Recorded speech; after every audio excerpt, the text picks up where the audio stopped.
Hi, நான் ஆனந்தராஜ் கத்தார்லேருந்து பேசுகிறேன். ஸ்டான்லினா வணக்கம்ண்ணா. வேறு நம்ம ராபிட் மேன் பவரில் உள்ள குரூப்பில் உள்ள எல்லா ஃபேமிலி மெம்பர்ஸுக்கும் வணக்கம்.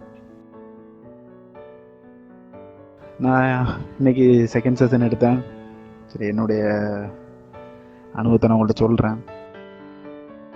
ஃபஸ்ட்டு போன வருஷம் 2016 ஒரு ஜூன் மாதத்துக்கு அப்புறம் ஒரு 4-5 மாதம் பெரிய பிரச்சனையில் இருந்தேன். பார்த்தீங்க, பெரிய பிரச்சனைனா அது இப்போ ஒன்றும் இல்லை, அது சாதாரண விஷயமாயிட்டு.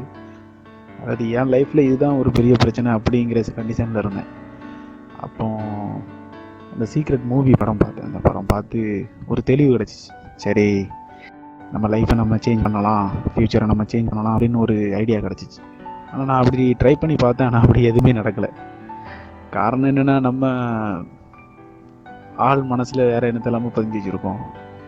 அது நல்லபடியாக ஆரம்பிச்சு. அதுக்கு பின்னாடி ஸ்டான்லி நான் ஒரு மூன் டிவியில் பேசுகிற வீடியோ நான் யூடியூப்பில் பார்த்தேன். எனக்கு தோணுச்சு, இவங்கள்ட்ட பேசினா நமக்கு ஒரு ரிலாக்ஸ் கிடைக்கும் அப்படின்னு சொல்லிட்டு. அப்புறம் ஃபோன் பண்ணி பேசினேன் என்னன்ட்டு. இப்போ நான் என்னுடைய பிரச்சனைகளெல்லாம் சொல்லிவிட்டு ரொம்ப நான் புலம்பிக்கிட்டு இருந்தேன். என்னால் தூங்க கூட முடியல. ஒவ்வொரு நிமிஷமும் பயம், குச்ச உணர்ச்சி அப்படின்னு சொல்லி என்ன ரொம்ப பாடாப்படுத்திட்டு. அப்போ அண்ணன்ட்ட எல்லாத்தையும் சொல்லும்போது அவங்க சாதாரணமாக சிரிச்சுக்கிட்டே, சரி அந்த களையிலெல்லாம் பிடுங்கி போட்டுடலாம் அப்படின்னு சொல்லிட்டு, நம்ம அந்த எப்போ வழக்கமாக சொல்லுவாங்களா, அண்ணன் நிலத்தில் விவசாயி உழுவுறது அந்த அதே சாப்டர் எனக்கும் சொன்னாங்க. அதே மாதிரியே அந்த களையெல்லாம் பிடுங்கி போட்டாங்க. ஏக்குன்னா நான் அந்த மியூசிக் கேட்டதுக்கு அப்புறம் அந்த ட்ராக்கை நான் கேட்க ஒரு 10-15 நாள்லேயே என்னுடைய மனசில் ஒரு ரிலாக்ஸ் கிடச்சிச்சு. அதுக்கு பின்னாடி ஒரு மாதம் 2 மாதம்லாம் கழித்து நான் யாரை பிரச்சனைன்னு நினச்சிக்கிட்டு இருந்தேனோ அந்த ஆளுக்கு வந்துட்டு என் பக்கத்திலே கிடையாது, என் ஊர்லேயே கிடையாது, என் நாட்டிலே கிடையாது, வேறு எங்கேயோ போயிட்டாங்க. அப்படி அந்த அளவுக்கு ஒரு பெரிய மாற்றம் என் லைஃப்பில்.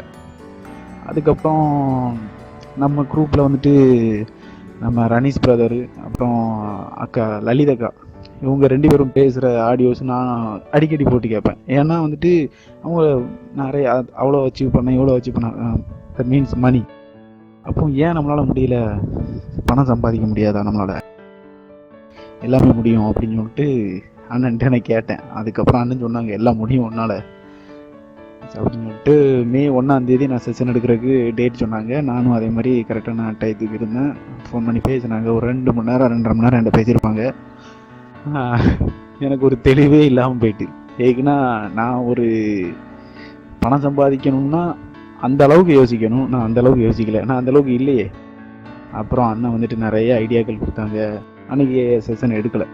ஆமாம், மற்றவங்களுக்கு எப்படி டைம் ஸ்பெண்ட் பண்ணாங்களோ எனக்கு தெரில. ஆனால் எனக்கு அன்றைக்கி 2.5 மணி நேரம் ஸ்பெண்ட் பண்ணாங்க. திரும்ப இன்றைக்கி ஒரு 2 மணி நேரம். அதுக்கப்புறம் இன்றைக்கி என்கிட்ட பேசினாங்க. இன்றைக்கி நல்ல ஒரு தெளிவாக எனக்கு ஒரு ஐடியா கொடுத்துருக்காங்க. அதே மாதிரி இந்த ட்ராக் எனக்கு அனுப்பியிருக்காங்க. இதுலேயும் நான் கண்டிப்பாக சக்ஸஸ் பார்ப்பேன்னு எனக்கு நம்பிக்கை இருக்குது. அதே மாதிரி ஃப்ரெண்ட்ஸ், நீங்களும் எனக்கு ப்ரேயர் பண்ணிக்கிங்க. இன்னொரு விஷயம், இன்னும் கூடிய சீக்கிரத்தில் நான் 2வது ஒரு டெஸ்டிமோனி கண்டிப்பாக நான் அனுப்புவேன். அதுக்காக எனக்கு ப்ரேயர் பண்ணிக்கிங்க. Okay, thanks friends, thanks for listening.